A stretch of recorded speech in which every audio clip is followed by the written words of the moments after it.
मैं खड़ा हूँ, कोई दिक्कत नहीं। भगवान श्री राम की बारात निकलती है, जो आपके पहले विजय मंडी तक आती थी, अब इस समय जो आती है वो जो है आपके बस स्टैंड पे जो मंदिर है, ये यहाँ तक इसको बारात आती है हमारी जो।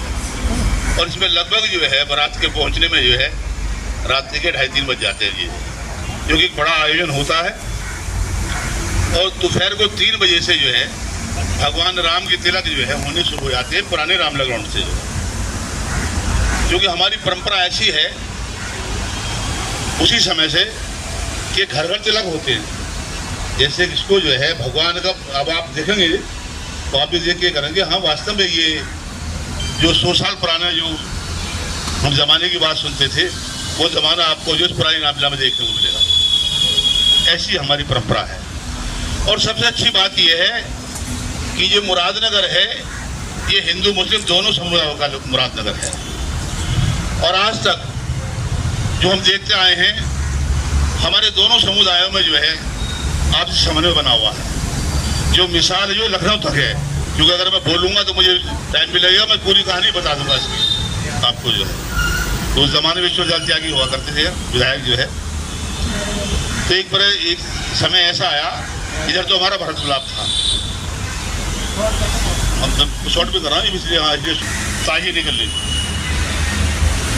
समय दोनों का शाम का एक ही। उस जमाने में जो भरत मिलाप होता था मेन बीच बाजार में होता था, अब तो स्टेज पर ही होता है रामलीला के जो है, लेकिन उस जमाने में जो है बीच बाजार में होता था। समय दोनों का एक हो गया, दोनों समुदाय के लोग बैठे, तो आप ताज्जुब करेंगे, विश्वनाथ त्यागी भी थे हमारे विधायक जी भी जो है। तो बैठने के बाद ये आएगी कि पहले तो आप भरत मिलाप कर लो और उसके बाद हम ताजी निकाल लेंगे। हिंदुओं ने कहा कि पहले आप ताजी निकाल लो, उसके बाद हम भरत मिलाप कर लेंगे। जो लखनऊ की जो आपकी जो है नवाबी जो है, वो आपको मुरादनगर में देखने के लिए मिली। ऐसी व्यवस्था मुरादनगर की, ऐसी सोच है। हमारे जो पुराने जो शहर के हम लोग रहने वाले हैं, आज आबादी बढ़ चुकी है, मुरादनगर शहर बहुत बढ़ चुका है और क्षेत्रफल भी बहुत बढ़ गया है। नए नए लोग भी आके बसे हैं। पुराने लोग तो आपको पुराने शहर में मिलेंगे, जिसको पुराना मुरादा पुराना बाजार कहते हैं। लेकिन जो हमारा समन्वय है, आपसी भाईचारा, चाहे वो ईद हो, ताजी हो या दिवाली हो, होली हो, हम सब प्यार से मिलकर आपस में मनाते हैं। अब बारात निकलेगी हमारी आपकी जो है 2 तारीख को जो है भगवान श्री राम की बारात 3 नंबर जुगनी से निकलनी शुरू होगी। अब वो आपकी जो है मेन बाजार, ओलंपिक चौराहा, मेन रोड होती हुई आपकी जो है इसका समापन हो जाएगा आपका शिव मंदिर पर। जो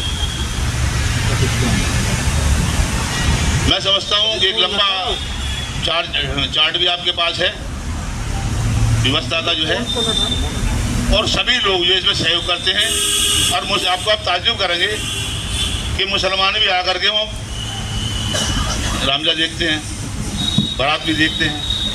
ये मुरादनगर की परंपरा है। लेकिन मैं ये बात इसलिए कह रहा हूँ कि मुरादनगर बहुत बढ़ गया है, बाहर के लोग भी बहुत आगे बस गए, हिंदू भी बस गए, मुसलमान भी बस गए हैं। वो व्यवस्था आप अपने ढंग से देखना, जो जहाँ हमारे शहर की आवश्यकता है उन शहर को जरा। तो ये बात तो रामलीला की हो गई। अब आप आ जाइए, एक और कहना चाहूँगा, नवरात्रि के व्रत 9 दिन के होते हैं।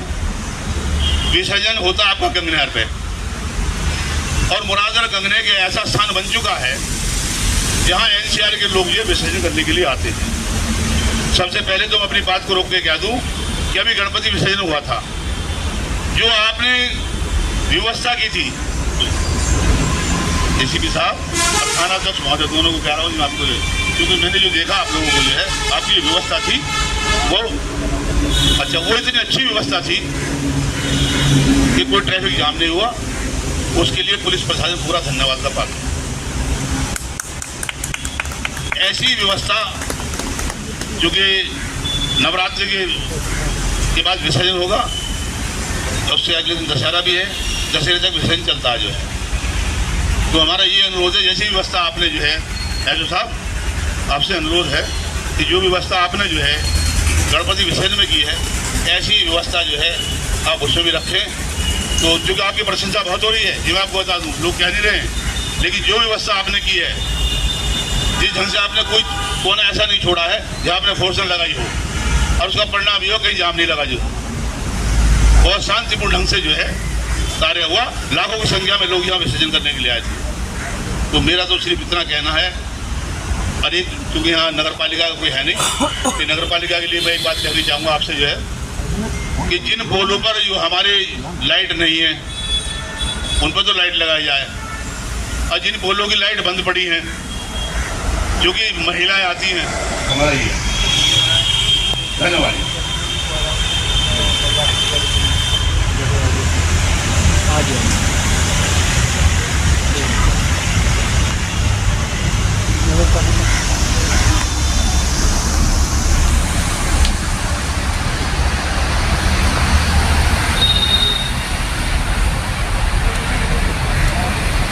राम बारात में पिछली बार बड़ा करीब 2-3 किलोमीटर लंबा हो जाता है, तो इसमें वॉलंटियरों की संख्या ज़्यादा होनी चाहिए और उनके अपने कार्ड छपवा दो। अब ऐसा जो कौन करेगा, वो तो है ही नहीं। जो आ जाएंगे रामलीला मतलब राम बारात के जो आयोजक हैं वो आए नहीं है, उनसे बताया भी गया था। आ जाएंगे, हम भी बता देंगे फ़ोन से, आप भी बता देना उनको, है ना।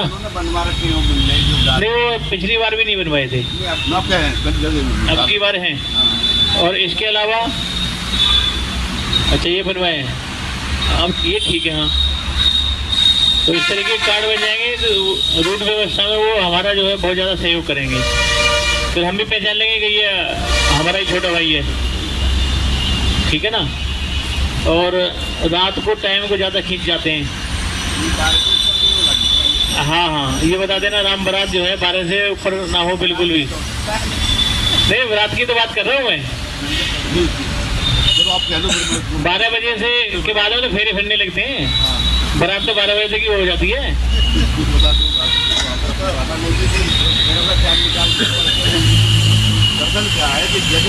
होता है, और जो पूरे भारत की सबसे बड़ी बारात निकलती है, मैंने वहाँ भी 2 बार ड्यूटी कर रखी है, ऐसा नहीं है। धामपुर में सबसे बड़ी वो निकलती है, और ये जो टोंटी चड्डा है जिनका ये बेवसिटी बसाया हुआ है, इनकी तरफ से निकलती है। भारत के सबसे बड़े बैंड, सबसे बड़ी झांकियाँ, भले ही चलो कोई बात नहीं है, 12 बजे तक आप राम बारात निकालना अच्छी बात है, खूब मज़े लेना, हम मना नहीं कर रहे। लेकिन उसमें ऐसा हो कि यदि कोई वहाँ से निकल रहा है, आने जाने वाले थोड़ा सा निकल जाए, वो जहाँ निकल सकते हैं, जहाँ रोड छोटा है वहाँ की बात अलग है। तो इसके लिए जिनसे नितिन गोयल आए नहीं होंगे उनको बताना पड़ेगा। ठीक है, शांतिपूर्ण तरीके से रामलीला का वो होता है। पिछली बार देखी थी हमने, सोफा आप लोग डलवाई देते हैं अधिकारियों के लिए और अपने जनप्रतिनिधियों के लिए, पंखा उंखा लगा देते हैं, वहाँ कूलर लगा देते हैं, हम भी वहीं बैठ जाते हैं जा करके। ठीक है, अब इसी के साथ आपको कुछ वो करेंगे।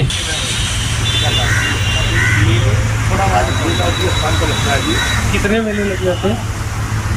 ये तो ज़्यादा नहीं होते हैं,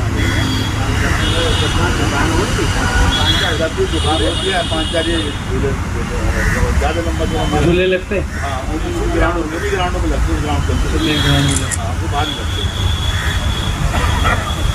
तो ज़्यादा बातें नहीं है, 2-4 वो बातें हमने बताई।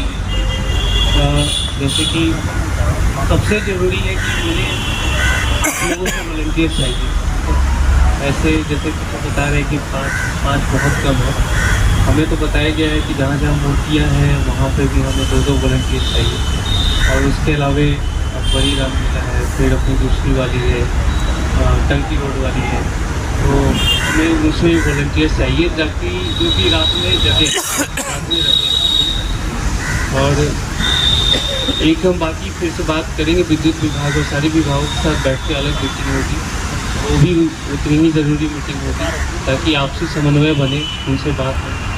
और ख़ास करके 1-2 जो बहुत ज़रूरी वाली अपेक्षाएं हैं आपसे कि कैमरे CCTV कुछ आप लोग लगाएंगे, तो उम्मीद है लगती भी होगी, लेकिन इस बार लगे और सुचारू रूप से चले, क्योंकि अमूमन जैसा कि हमें बताया गया था कि अमूमन इन सब में तंग गलियाँ होती हैं, महिलाएं जाती हैं, छेड़खानी हो सकती है, और हमारे यहाँ दोनों संप्रदाय के लोग हैं और बराबर संख्या में हैं, तो फिर वो दूसरी तरह से वो आरोप प्रत्यारोप लगने लगते हैं। हकीकत चाहे कुछ भी हो, सोशल मीडिया का ज़माना है, तुरंत ही मैसेजेस वायरल होने लगते हैं, तो उसके बाद संभालना मुश्किल हो जाता है। सच्चाई क्या है उस बातें कुछ और हो जाती है। तो इन सबसे निवारण के लिए सबसे अच्छा समाधान है CCTV। हम कुछ दिनों के लिए 10 दिनों के लिए CCTV तो लगवा ही सकते हैं। जब इतनी बड़ी हम रामलीला को मंचन करते हैं तो CCTV कुछ दिनों के लिए वो झूठ नहीं बोलेगी, वो धर्म जाति नहीं देखेगी, वो जो है वो सच उसमें आ जाएगा। तो और दूसरा कि वॉलंटियर्स जो मैं आप लोग बता रहा था, ताकि वॉलंटियर्स का नंबर चौकी इंचार्ज शेयर कर ले, हमारे पास भी नंबर आ जाए और हमारे जो बीट प्रभारी से लेकर चौकी इंचार्ज और थाना प्रभारी और मेरे नंबर आप तक चले जाए, ताकि आपस में नंबर शेयर हो, तो ऐसी कोई बात हो तो तुरंत सूचना। इसके अलावा दुर्गा पंडाल ये सब हम लोग बचपन से देखते आए हैं। मुझे यहाँ की नहीं पता कितने दुर्गा पंडाल कहाँ लगते हैं। अब आज से इसमें और भी जानकारी जुटाना शुरू करूँगा। मैं जाकर स्थलीय निरीक्षण करूँगा, नगर पालिका से भी समन्वय हम स्थापित करेंगे। और एक बात आप लोग अपने स्तर से भी देख लीजिएगा, तारों की स्थिति क्या है, क्योंकि आप सब यहाँ रहते हैं, आप सब वर्षों से जानते हैं कहाँ तार स्थिति खराब है, लटकी हुई है, यहाँ दुर्घटना हो सकती है। तो पहले से हमें अवगत करा दीजिए या संबंधित विभाग को अवगत करा दीजिए, ताकि हम उस विभाग को बता सकें, लिखित तौर पे मौखिक तौर पे इसका हम निवारण करवा सकें। छोटी छोटी चीज़ें हैं, CCTV, वॉलंटियर्स, उसके अलावा पंडालों में महिलाओं की सुरक्षा और बिजली के तार, इन पर हमें ध्यान देना जरूरी है। ये सब बड़ी छोटी लगती है, लेकिन अचानक से जब समस्या होती है तो फिर ये सब कारण बन जाती है। बाकी तो मैं आप लोगों से पर्सनली भी मिलता रहूँगा, घूम कर ही, और हर दिन मैं रहूँगा ही फील्ड में, ताकि हम इधर 6, 7, 8 दिन अगर अच्छे सुचारू रूप से हैं तो फिर अंतिम के जो 2-3 दिन होंगे जहाँ बहुत भीड़ रहेगी, उस दिन के लिए हम तैयार रहेंगे। उस दिन के लिए हमारे पास पूरी फोर्स भी रहेगी, आपके तरफ से भी पूरी जो अपेक्षाएँ रहेंगी हमें, और बाकायदा लिखित में आप हमें दें तो वो ज़्यादा हमारे साथ होगा।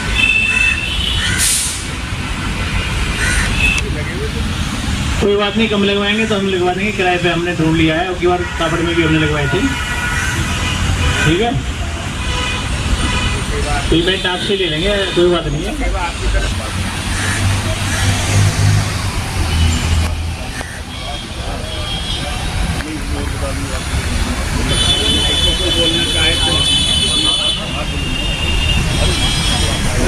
अक्टूबर के महीने में सभा में उपस्थित हमारे नए ACP महोदय, हमारे थानाध्यक्ष महोदय, सबसे पहले तो मैं आपको इस बात की बधाई दूंगा कि जो एक सादा हत्याकांड का केस चल रहा था आपने खोला, इसके लिए बधाई आपको।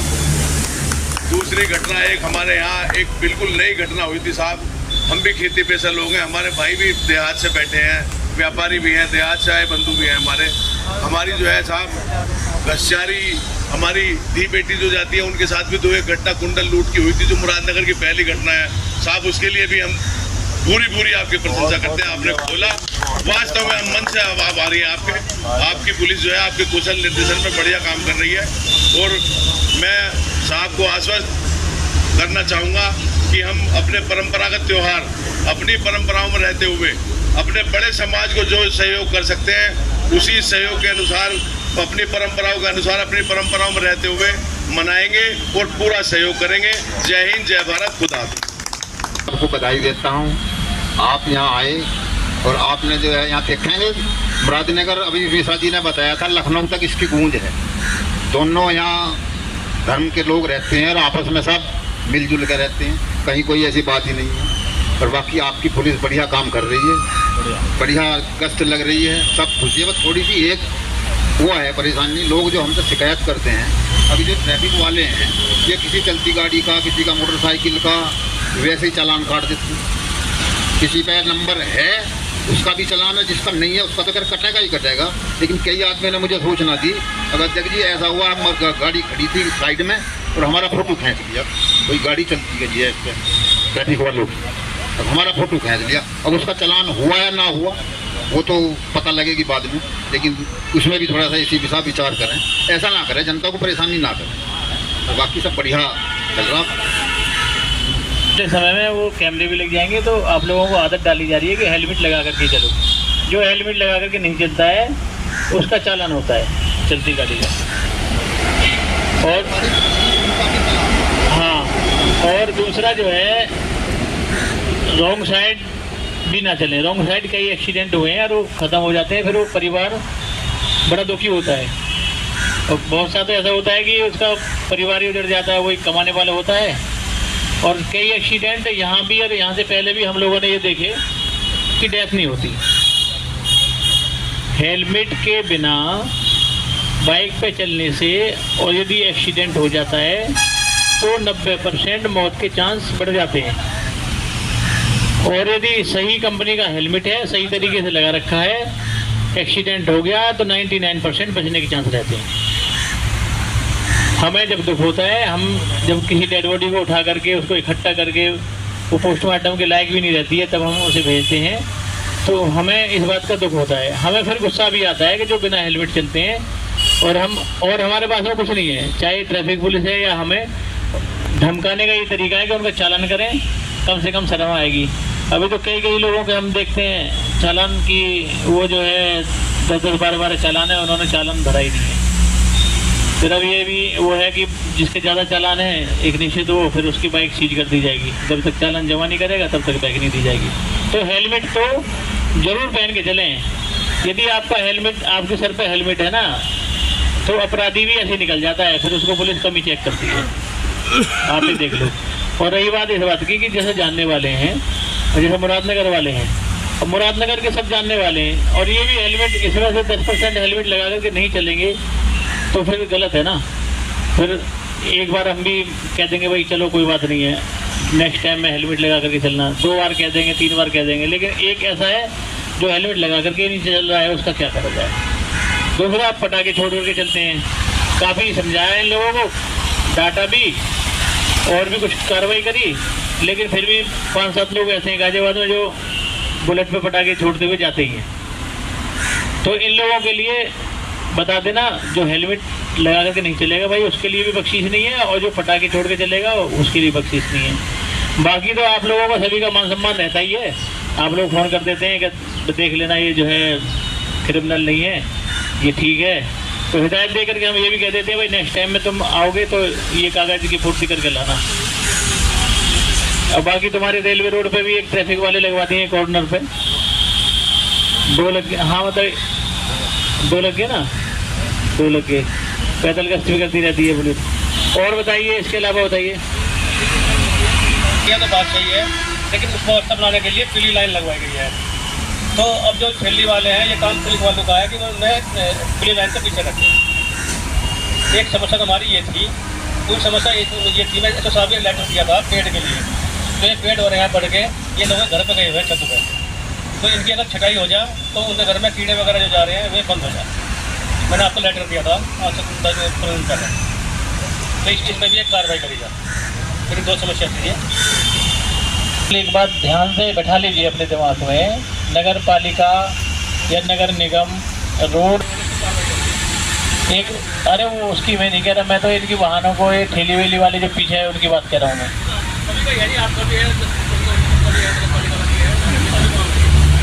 आपका भी काम है 10-5 लोगों से आप भी समझा दिया करो कि भाई पुलिस जो है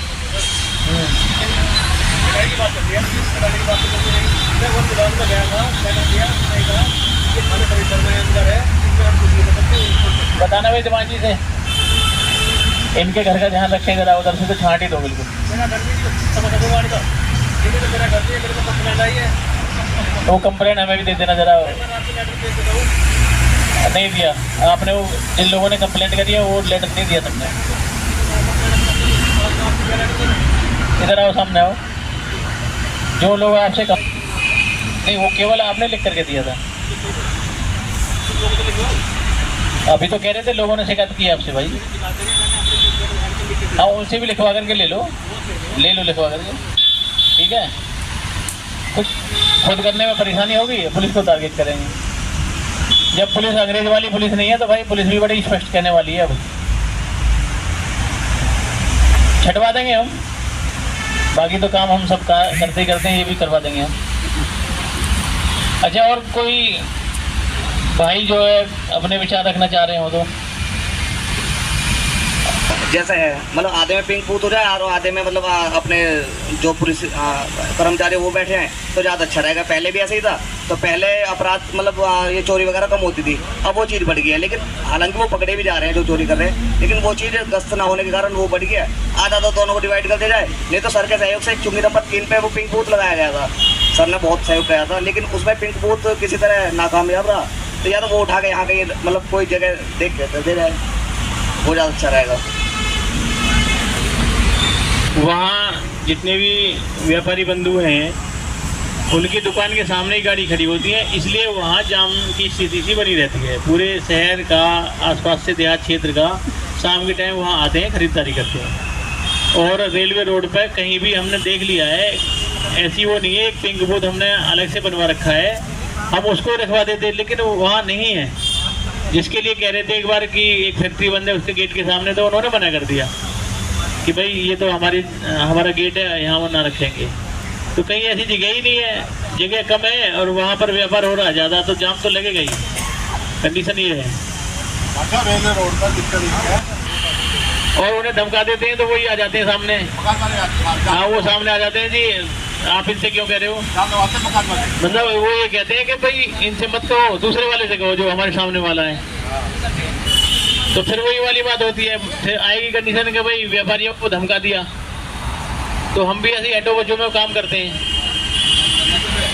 कोटे लगेंगे।